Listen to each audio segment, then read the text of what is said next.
What is the Games Workshop bag of beatings? Well, this is it. And for some of you, just looking at this is going to make you break out into a cold sweat. And I'm going to tell you why in this video.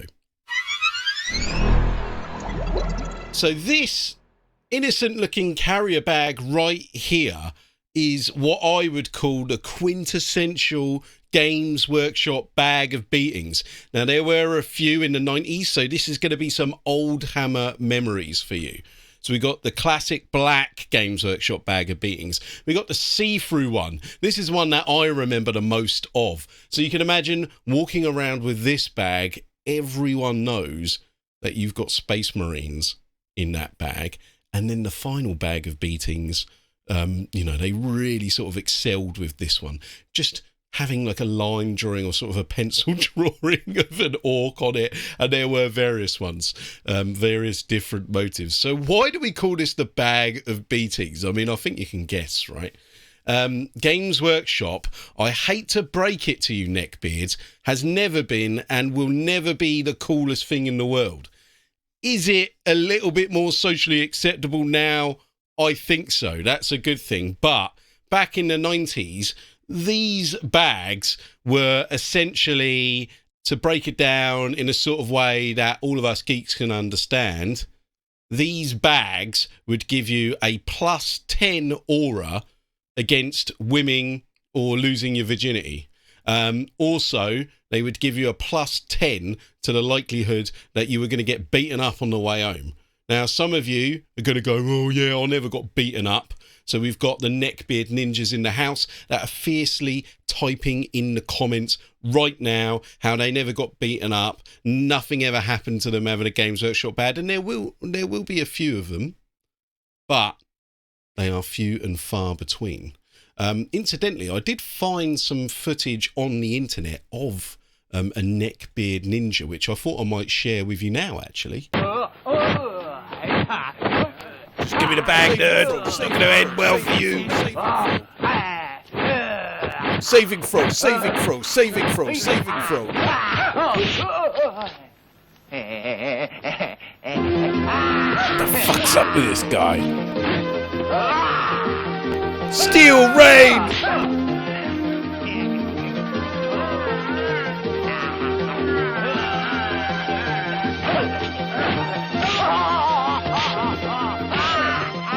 Saving throw this. Victory point. So yeah, that's generally how sort of neckbeard ninjaism goes down. So yeah, it's just a few memories I thought I'd throw out there, and I wanted to ask the question, is it the same these days? I feel that Games Workshop now is more respectable and has more of, shall we say, geek chic going on. I don't know. What do you think? I feel that in the past, it was a lot less socially acceptable to be into Games Workshop, to be into modelling, to be into wargaming. There are a lot of people now that I see that would, a few years ago, would have said, nah, Games Workshop, mate, whatever's that? Is that the Space Marines thing? You see them now down the pub or something, and they're like, oh yeah, like, you know, me and my kid have got into the old Warhammer 40,000. You like that Warhammer 40,000, don't you, Garth? I remember you being into it back at school. And it's like, yes, mate, and you never will. You never were. So, you know, why has it become more socially acceptable, do you think? So I'm going to throw it out there that I think that geek culture is a lot more acceptable these days than it was back in the 90s. So let's think about D&D. People play D&D in public now, man. I've seen people in pubs. I've seen people in like these special like gaming zones, and they're playing D&D in public, mate.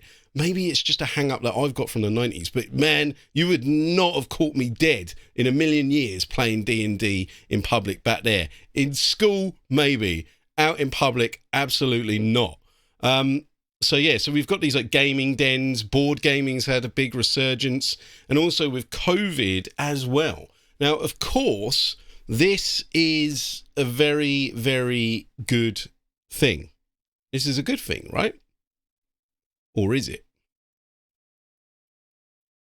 as I've pointed out in many a video, the more mainstream things get, the more their sort of, how should we say, their essence is just sort of sucked out of them by corporate money and greed and stuff like that. So I worry that, you know, this is where Games Workshop is going, and it has been going there for a while. But also not just Games Workshop, but like also potentially things like D&D and stuff. I mean, you know, how much more money and stuff can they suck out of these board games and role-playing games, man? When is it all going to crash? When is it all going to end? So I thought I would give you a little anecdote of how bad things used to be back in the day. So this was back at school, and I had a Canadian friend who shall remain nameless. He is out there. He might even be watching. So we're going to call him. Canadian. Let's call him Canadian Hero, right? So Canadian Hero had never seen Games Workshop before. Now, I went to an all-boys school, which was basically just like going to prison. It was not a good school. You know, you might think, oh, it's an all-boys school, it's going to be posh and shit. No, it fucking wasn't. It was in the centre of Portsmouth, and it was fucking shite. So, old Canadian Hero, he'd never seen Games Workshop before. Now, we introduced him to Necromunda. And back in the day, some of you guys might remember what the Necromunda book looked like. It was about an inch thick like this. It had big industrial patterning, the most cheesiest Goliath artwork out on the front of it. This geezer comes up to me and goes, well, Garfy Bush, give us that book, mate, because I'm going to read it in English. And I'm like, yeah, here you go, mate. He struts off and he's like, oh, cheers, Garth Mush, this is going to be fucking sweet. Can't wait to fucking get my eyeballs on that, mate. Struts off, right? One of my other mates turns around to me and goes, Garth, mate, he's going to get his fucking head kicked in. I was like, yeah, I know, it's going to be fucking class, isn't it? Anyway, so we go to our fucking lessons. He comes back about 2 hours later, steaming. And he's like, well, Garthy Mush, you fucking prick. You didn't tell me fucking I was going to get the shit ripped out of me for a bit fucking Games Workshop. I was like, wow, mate, what happened, man? What happened?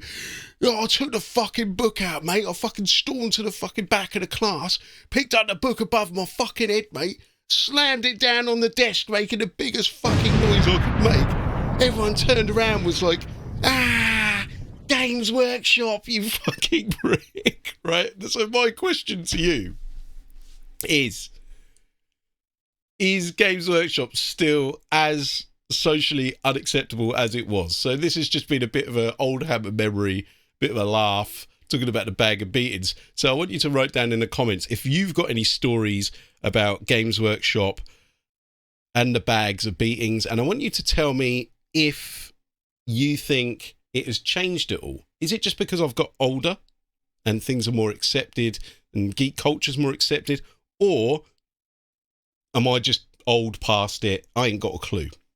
So if you enjoyed this little story, remember to give it a like. If you didn't like it and you're a massive neckbeard ninja, no problem. Give it a dislike. I really don't care.